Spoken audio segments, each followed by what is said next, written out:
Your volleyball skills need some work. Doesn't like a pancake?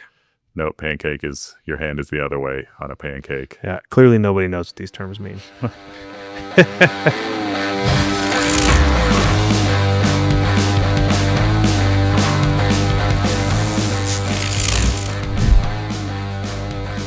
Welcome back to Past Your Prime, the podcast for active adults balancing life, training, and rehab.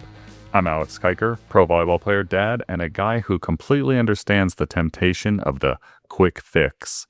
When you're an athlete in your 30s and you've got a massive tournament coming up, or you just want to get through a heavy training cycle, a grumpy knee or a clicking shoulder can feel like a prison sentence. So when we're in that prison sentence, what do a lot of us do? We go to the doctor. And the doctor says, I've got a cheat code for you. What's the counter? So if you're in the prison, but if you were really in prison, who do you go to? The prison doctor. Got it. Do you think they give cortisone shots in prison? I don't I've been know. training really hard on the yard out there, and I think I've got a shoulder pulled the problem. muscle. Yeah. Can I have a cortisone shot? Yikes. Okay. Well, and to preface, that's what we'll be talking about today is steroid injections. I'm joined by Craig Smith, physical therapist and strength coach. Today, we plan to pull back the curtain on the steroid injections. We're talking about why cortisone might actually be ruining your joints, how it degrades your tendons, and why masking the alarm system of your body is a ticking time bomb for catastrophic injury. For a second there, I thought you were going to bring it back to something like a prison fit routine. Yeah. Like, get prison fit. You're out With in the cortisone yard. shots. Yeah. You're doing steroids. This isn't those types of steroids. We're not talking not the about the anabolics. Yeah. Although I'd like to deep dive into those sometime. Yes. Personally, not on the podcast. So yeah, in this situation, it wouldn't be anabolic, it'd be catabolic. Is that what kind of steroids cortisone are? So it's a steroid that when you inject it into a joint, the most common one would be your knee joint, it basically dampens the inflammatory process, drops off some of the inflammatory signaling that's happening. It diffuses throughout the joint, goes through the synovial tissues, and it can reduce pain really by dropping off the inflammation process that's happening. And then you'll see improvements in range of motion, people's tolerance for activity, their pain level. But it's a cheat code. It's a cheat code, but it's really you run the risk of getting into what I call a doom loop. Yeah. Have you had a cortisone injection? Nope. No. I don't know why I expected you to say something other than no. I've had I can't even remember what I've had back in football, but I don't think I had a cortisone injection, no. Wow. I had my first one earlier this year, and it was a cheat code. I luckily have not had to go back, but it's also not 100% either. So, well, I think that's the part that we want to dive in today is how to use cortisone intelligently, but also not get caught in a cortisone injection doom loop, which is, I would say, one of the most common things I see with people on the pathway towards a total knee. They'll start to do cortisone injections, which feel as if they just unlocked a cheat code, but really it's driving them into a horrible place. Yeah, I didn't have it in a knee. I had it in my elbow. Because you stretched too hard upon waking up and threw your elbow into a inflammatory cycle. Yeah. Unbelievable. That was really fun. Unbelievable. It was kind of ridiculous. Yeah. And I've just been generally pissed off since then, but hopefully someday it'll be all the way better. It's been at like 90% for like 6 months, but I was surprised that you kind of recommended it. It's super useful when there's certain times where it's absolutely appropriate. It's not useful. It's useful in aspects of management. It's not useful as the only management tool, which is where, because of how large the improvement is, you can get suckered into thinking it's actually improving your tissue capacity when it's not. Yeah. So it can turn into a false therapeutic. I really like to use it if somebody's non-responding to something that I think is actually treatable. And I think it's because they have had a inflammatory process that's run completely amok. It's one of the more useful tools. you'll have some guys right now who are in the regenerative space who completely take it out of their practice, and I think it's defensible from their point of view. But from a rehab standpoint, man, it is a super useful tool, super useful, but it gets abused often. But to play off last week's episode, it's not a cure. It is not a cure. It often gets sold as a cure. Right. So I see it a few ways. I see, and I think we can go down a whole bunch of different routes with this.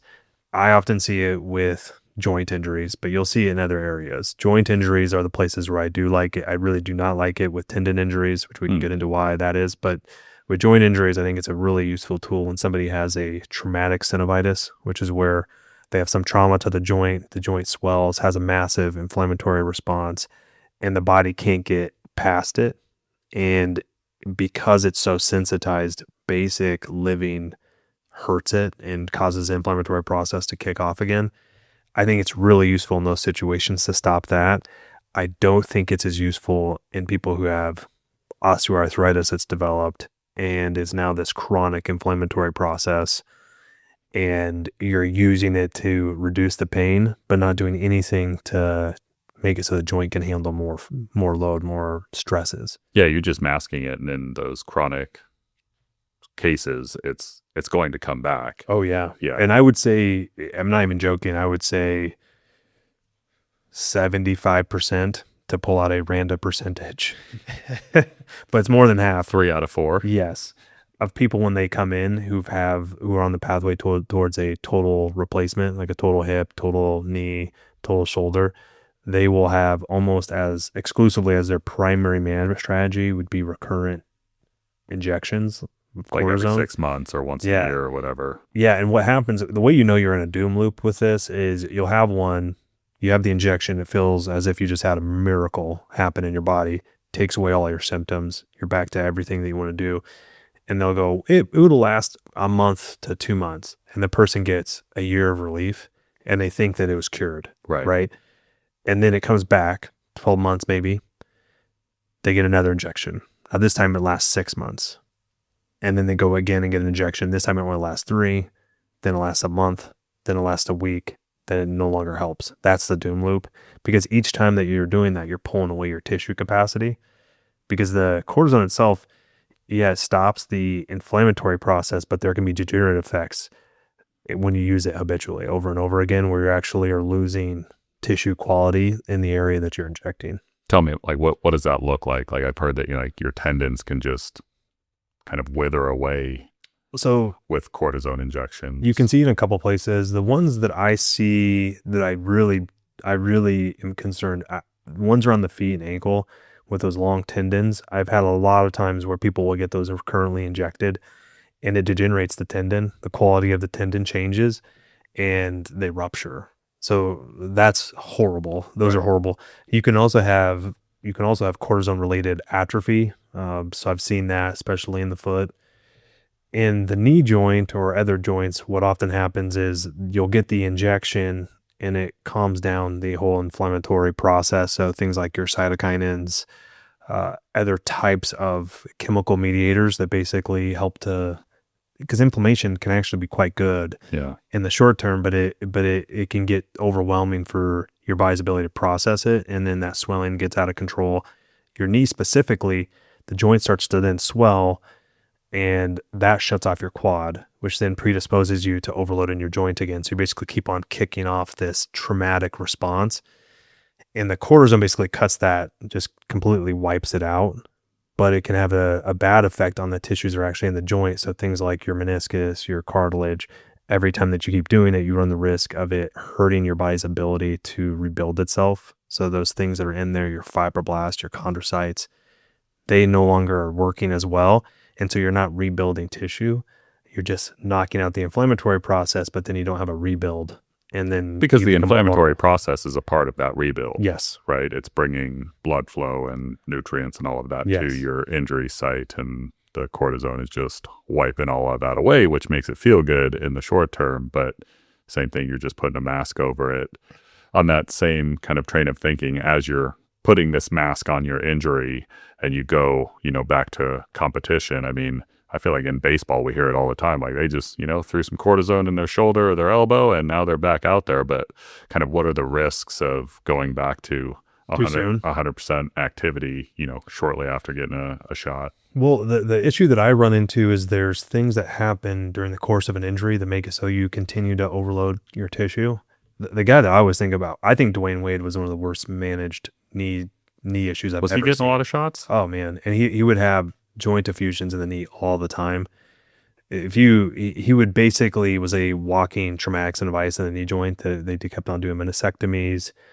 And you have joint effusion. And this is, I think when this was happening, it was before I was actually a PT. It was more something I think I've looked back on. Yeah, this would have been like early to mid 2000s. Yeah, I mean, LeBron's been playing for so long. I knew it was poor the time that he was playing with LeBron's, I think, when it got really bad. But you have these individuals, they'll knock out the inflammatory process. And one way we look at improvement, which we've talked about, is what's your level of pain.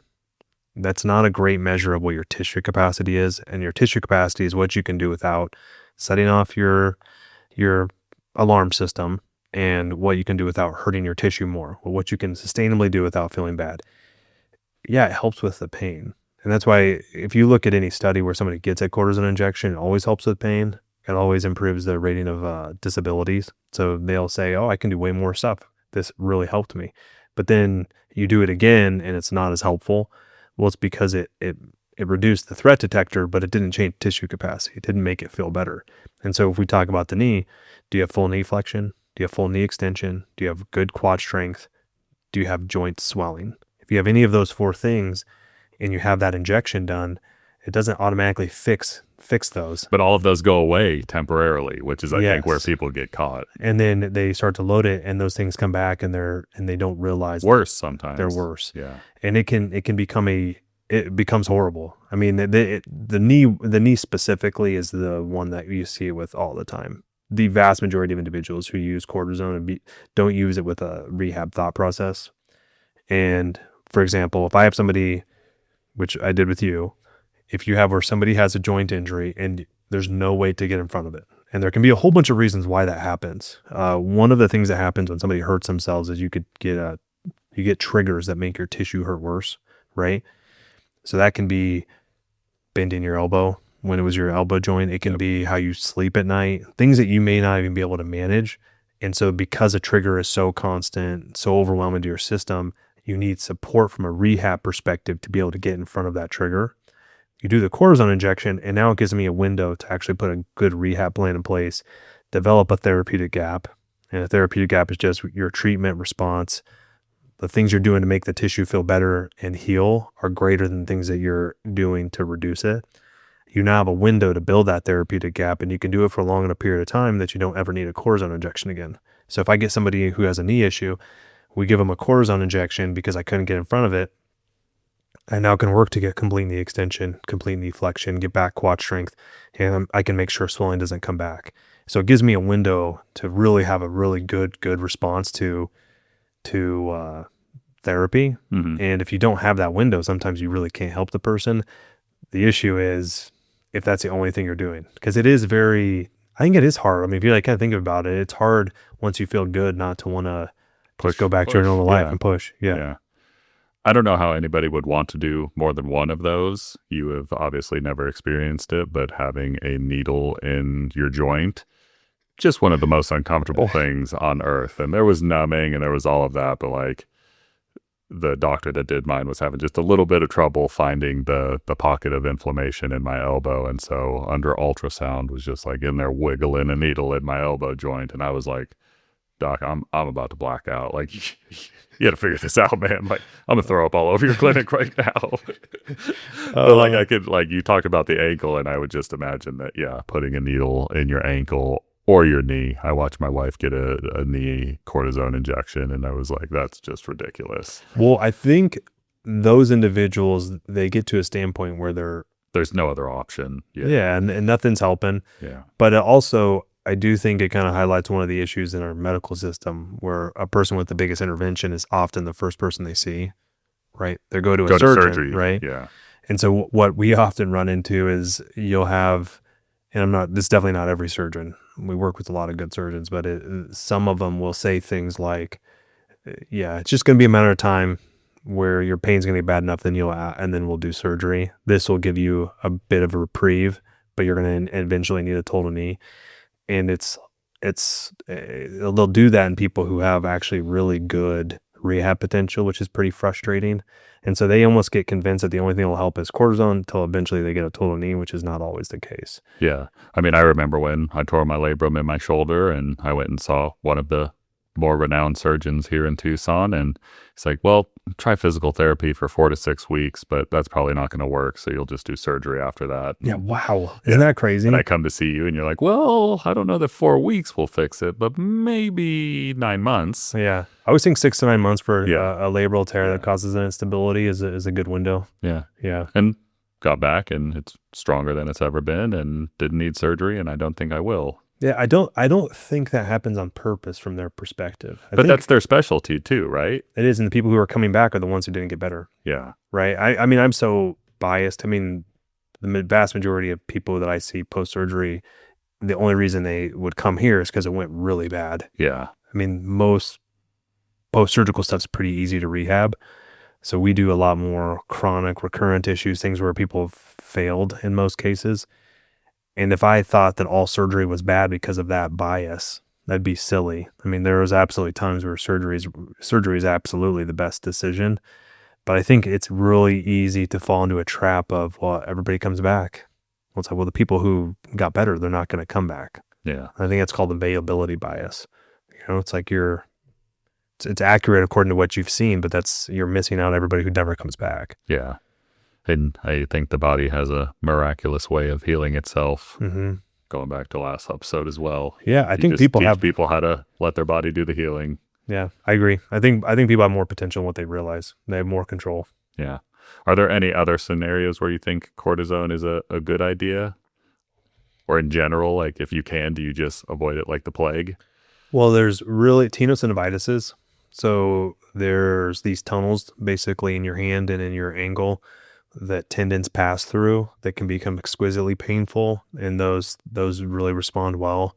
You just have to be careful because you want to do it one time and rehab yourself out of ever having to do it again. You really want to be very careful, especially those long tendons, because it can cause other issues. But I think once to maybe even twice, okay, I'm not that concerned. But if you're having to do that as a management strategy, or it's your only management strategy, I get very concerned that you're basically just putting yourself down a pathway where you're going to tear something.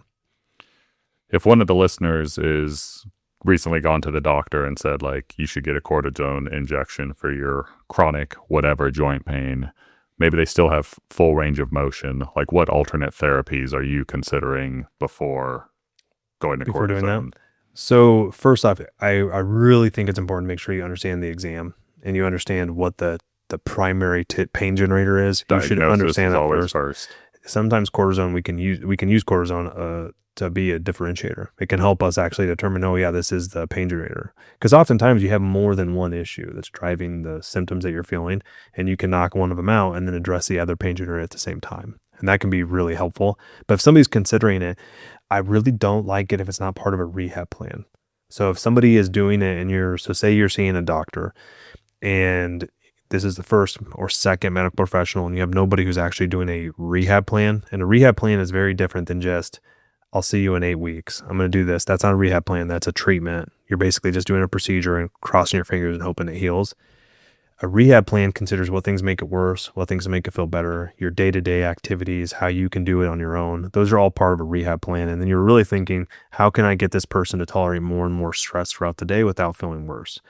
If you don't have that and you do a cortisone injection, it really makes it difficult as a provider to come on and then manage the case, which I do have that happen often and it's very doable, but I'm doing it with almost no feedback loop. I can't tell what hurts the person. I can't tell what makes them feel better.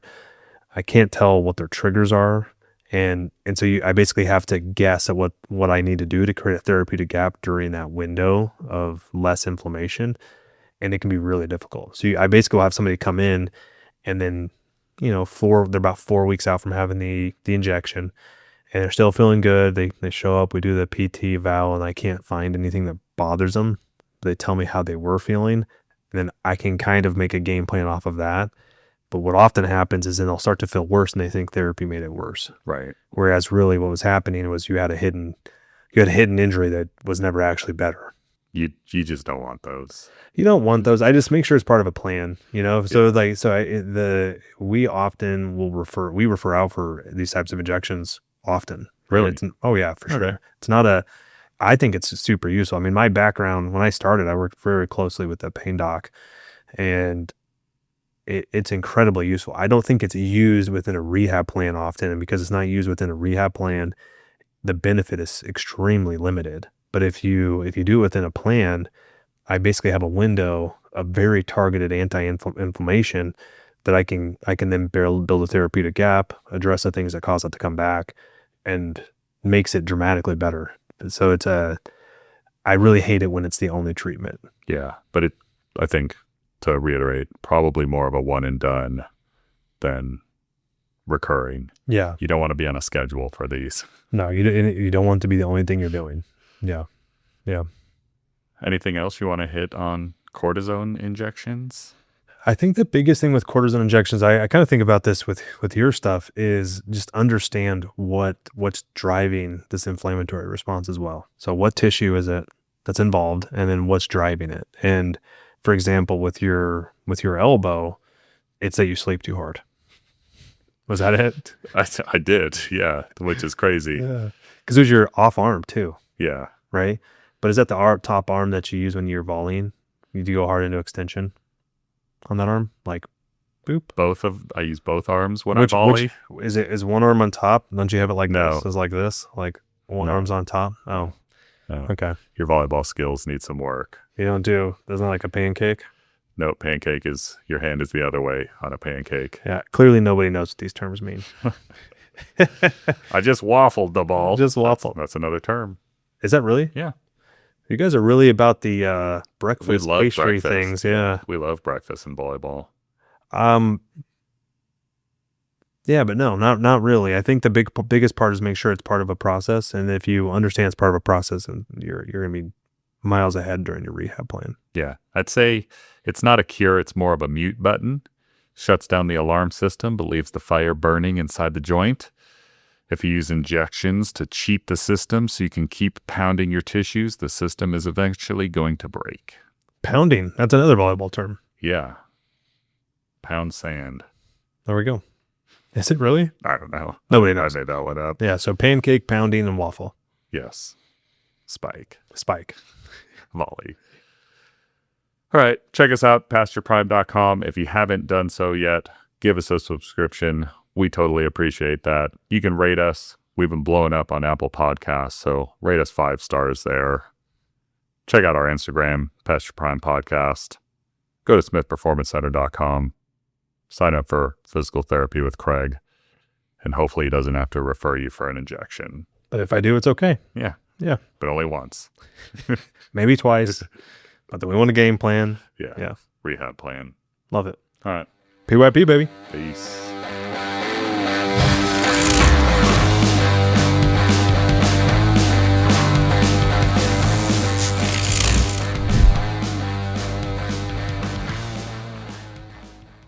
Bubba Clop, you don't know.